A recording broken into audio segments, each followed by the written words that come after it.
तुमने मुझसे पूछा था कि क्या सत्ता सभी को भ्रष्ट बना देती है। तुमने मुझसे कहा था कि मगध के सिंहासन पर बैठते ही मैं सिकंदर या अन्य राजाओं की तरह हृदयहीन तो नहीं हो जाऊंगा कहीं।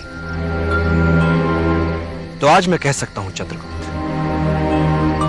नियति ने तुम्हारा भविष्य अन्य राजाओं से भिन्न लिखा है और यह बात पूरी यात्रा में सिद्ध भी हो चुकी है और कारण उद्यम में ही छिपा है। तुम्हारा जन्म अन्य राजाओं या सिकंदर की तरह नहीं हुआ, जिन्हें बचपन से ही मात्र सुविधाएं मिली हों, जिन्हें हर पल विजय युद्धों और बड़े बड़े सम्राटों की कहानियां सुनने को मिली।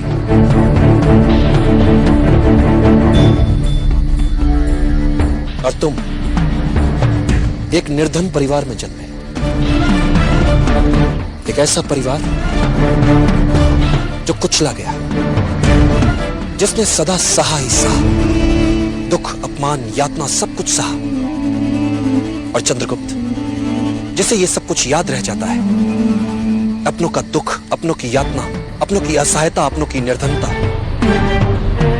तो चाहे वो कितने ही बड़े सिंहासन पर क्यों ना बैठ जाए, अपनी जनता के प्रति कभी हृदयहीन नहीं होता। वो राजा कभी अमानवीय नहीं होता। वो राजा अपनी सत्ता के मद से कभी भ्रष्ट नहीं होता, क्योंकि जिसने निर्धनता भोग ली, देख ली, वो अपनी जनता की हर विवशता को समझ लेगा, बिन बताए ही समझ लेगा वो अपनी प्रजा के दुख। इसीलिए सत्ता भी उसे भ्रष्ट नहीं बना सकती। फिर वो अपनी निजी महत्वाकांक्षाओं को पूरा करने के लिए नहीं जिएगा, वरन अपनी सत्ता और शक्ति का उपयोग अपने जैसे गरीबों के जीवन बदलने के लिए करता है। साधारण जन के लिए असाधारण दुनिया का निर्माण करने के सपने देखता है, क्योंकि उसके मन में गरीबों के लिए दर्द होता है।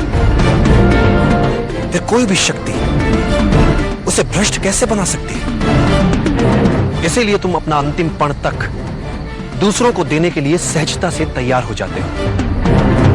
अपनी मां की अंतिम निशानी तक उन्हें बचाने के लिए दांव पर लगा देते हो, जिन्हें तुम ठीक से जानते तक नहीं। बस उनके दर्द को जाना तो सब कुछ लुटा दिया, उनके लिए कोड़े भी खा लिए। चंद्रगुप्त, तुम दूसरे राजाओं की तरह भ्रष्ट हो ही नहीं सकते।